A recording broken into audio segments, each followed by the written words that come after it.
ځان لوی مه حسابوه، ځان د الله په بندګانو باندې اوچت مه حسابوه. ولې الله وایي په عام انسانانو باندې سپین په سور باندې، سور په تور باندې، خړ په سپین باندې فضیلت نه لري، بلکې فضیلت او غورواله دا په تقوا کې دی. حدیث کی راځي رسول الله صلی الله علیه وسلم فرمائے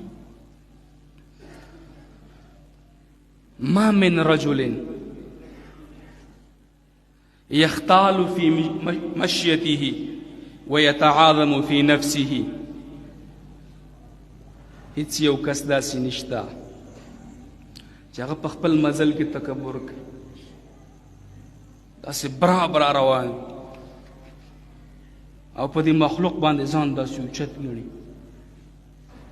الله وایي دا انسان چې کله د الله سره میلاو شي نو الله به په ده باندې غوسه. الله اکبر. د تاکال پښتنو د صحیح عقیدې والا مسلمانانو ورونو خبرې خو مې غلطې نه دي. دا شی په واقع کې موجود دی که نه دی؟ نو څه کول پکار دی؟ ځان ساتل پکار دي د الله د جهنم نه. والله داسې جهنم الله تیار کړی دی او چې څوک دی جهنم ته وردننه شو د دې جهنم نه بیا راوتل نشته. الله مثال ورکړی قرآن کې، کله چې یو انسان جهنم ته وردننه شو او د دې نه راوتل داسې ناممکنه ده لکه اوښ د ستنې په سوري کې تاسو وردننه کوئ او د دې نه وځي. دا کیدی شي؟ داسې ناممکنه. نو څه وکئ؟ ځان وساتئ. او دا خبره ګورئ ځان له په عوامو کې نه ده، مولیانو کې هم تکبر شته، قاریانو کې هم تکبر شته، بلکې سلفو فرمایلی دي واشر الكبر الذي فيه من يتكبر على العباد. او ډیر بد تکبر، بیکار تکبر هغه دی چې د الله په بندگانو باندې وشي. پویه دی، علم دی، مفتی دی، شیخ دی، قاضی القضات دی، قاری القرآن دی، حافظ دی، او دا راولګېده د محلې خلکو ته سپک وګتل، په دې باندې ځان اوچت حسابو. دام تکبر دی. ځان وساته مولا، عالمه، مفتی، شیخه، ځان وساته د تکبر نه. ځان د الله په بندگانو باندې اوچت مه حسابوه.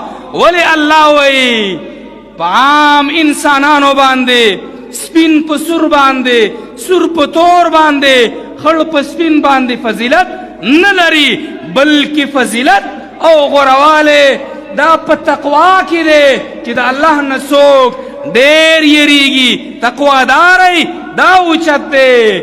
نن زمونږ او ستاسو په معاشره کې په منبر رسول باندې ولاړ خلک هم دا کارونه کوي. یو وایي زه پوهېږم، بل نه پوهېږي، چیلنجونه ورکوي، مسلې جوړې کړي دي، د اختلاف امت سبب جوړ شوی دی.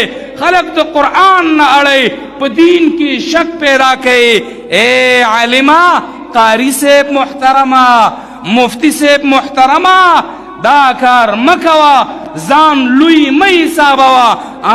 ستا عزت، ستا احترام، ستا مقام جدا دی په نیز د دې نورو باندې. ولې ځکه ته وارث د نبي چې دا خلک غلطه کوي ته به اصلاح کوې، چې ته غلطه کوې دا به څوک اصلاح کوي، چې زه غلطه کوم ما به څوک اصلاح کوي. نو باید ما او ته قاری صاحب، عالم صاحب، شیخ صاحب، مفتی صاحب، علامه صاحب، باید ما او ته د دې نه ځان وساتو. دا ګناه عامه ده. یو مجلس کې د یو مولوي صاحب سره کېناستو، بحث شو، او زما خپل اصول دا دی چې چا سره بحثونه نه کوم. اصول مې خپل لا جوړ کړي د چا سره بحثونه نه کوم. عالم صاحب وایي ته نه پوهېږې، مال بالکل نه پوهېږم چې سره ته نه زده خو په هغې نه پوهېږم. چلو ټیک شو ته پوهېږې راشه اوس په دې مسله مې پوهې کړه. نو کله چې بحث شو هغه چې پوهېدو ځان ته یې پوهه ویل کنځلې شروع